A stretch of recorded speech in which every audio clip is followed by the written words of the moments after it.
Well, it's nice to be 1-0. Really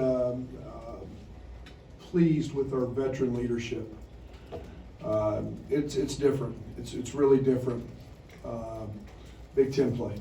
It's got a different attitude in the locker room. It's got a different attitude in practice. It's got a different intensity. I thought our veterans, Kofi, DeMonte, Trent, Jake, I thought those guys were incredible this week in practice, leading into this and identifying what the right intensity level is and what this is about in Big Ten play. Now we got 19 more of them, but I will start tonight with Coleman Hawkins. When I envision Coleman, tonight's kind of it. I think he's an elite defender.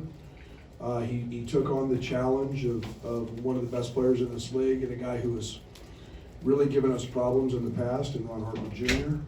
Made it for a very, very difficult night for him. And then I thought that set the tone. I thought our other guys flew around, we competed. We didn't give them anything easy outside of a couple transition baskets, and then we gave them 2 threes off offensive rebounds, which we can't do. But Omar Payne, I was extremely pleased with his minutes tonight.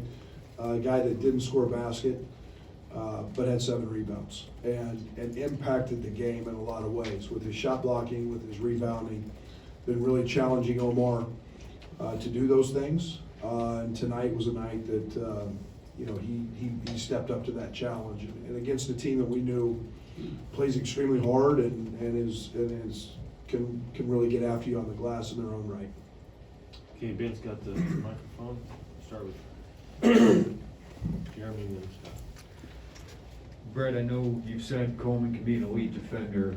It seems like you've challenged him in some games where he might not be very good on that end. So what's that process been like between you two of getting him to buy into that role? You ever seen 2 Rams? That's what it's felt like, to be very honest with you at times.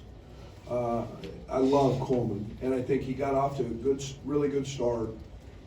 But I do think there was some humbling and some understanding, and now he's been so good in practice. I mean, just so good. His focus has been really good.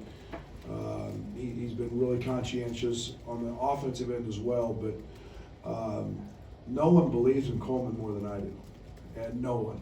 And I mean, his ability to be an elite 2-way player is there, and it's focus and it's staying dialed in, not relaxing, and that comes with maturity and experience, and he's growing there.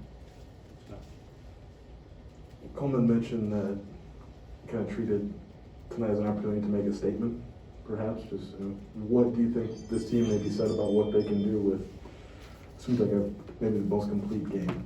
Well, we're getting better. I mean, there's no doubt we're getting better, and we're slowly identifying roles and what those are looking like.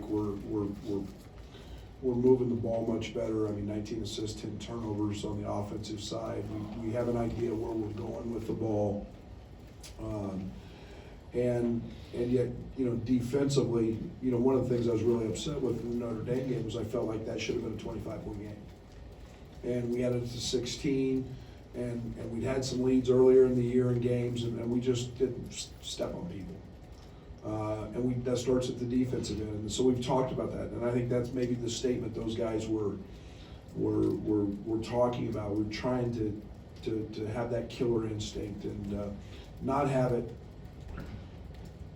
be because we make threes and we make shots. Make it because we're stopping people, and we're doing that. Coach, Coleman talked about how you're pretty good at kind of pushing buttons and challenging them and doing different things. Good to know. How much did you do that in the past week and trying to get him to defend Ron Harper Jr., a guy that you said has hurt you guys in the past? Well, I told him that Ron Harper goes to bed every night and he envisions Coleman Hawkins in a pink tutu. And I mean that. I said that. because last year he had his way with it. He just literally, it was easy. He just had him on skates. He just put him in, and he ran whatever he wanted. He went to their place. He had, I don't know, 28 or 30, whatever it was, and he had no chance. And so, you know, if I pushed his button with a pink tutu, I couldn't find one XXX I was going to show up in it one day, but. Hey, Coach, looks like they shot, I mean, they got a few three-pointers, but 14 and 51 was at 27% on twos. And we mentioned how good Coleman was on Ron Harper. What else did you guys do to limit their effectiveness from two-point range? Well, we kept him out of the paint with post-ups. You know, I think that's one of the things that they've had a tremendous amount of success with in their games, is being able to post Jalen Jones, being able to post McConnell, being able to get guys that maybe have a matchup because of size, and be very effective there. And I thought we did a really good job of taking some of that away. You know, Kofi was a big part of that defensively with his presence and clogging the paint. And again, a team that hasn't shot the ball extremely well from three. We wasn't at the top of our list. Now that'll all change when they get Gio back. But again, I thought we did a good job of keeping them out of those post-ups and out of the paint, and then not giving them second chance points for the most part. Coach, we heard about Alfonso Plummer and his shooting and his three-point shooting, but perhaps the most impressive thing about him has been not just as a shooter, but his floor game, his ability to put the ball on the floor, get to the rim, finish.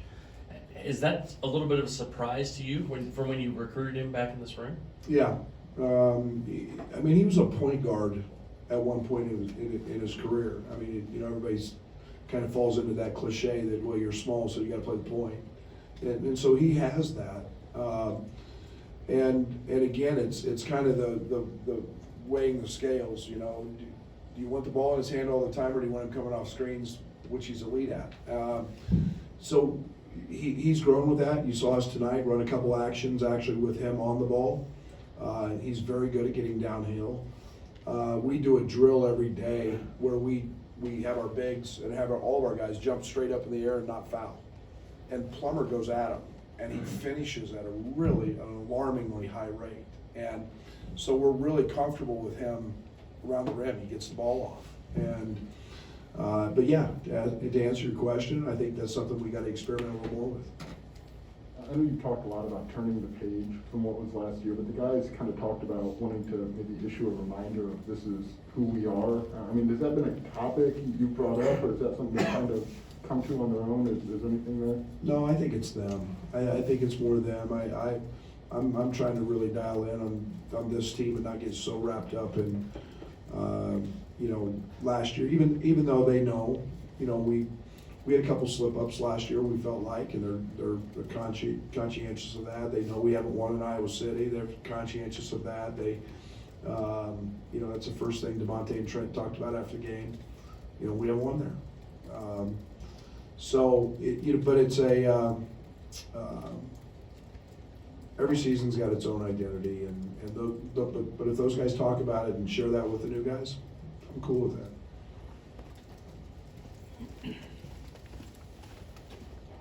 Coach, that was probably the most we've seen Kofi pass out of the post in a single game, kicking it back out.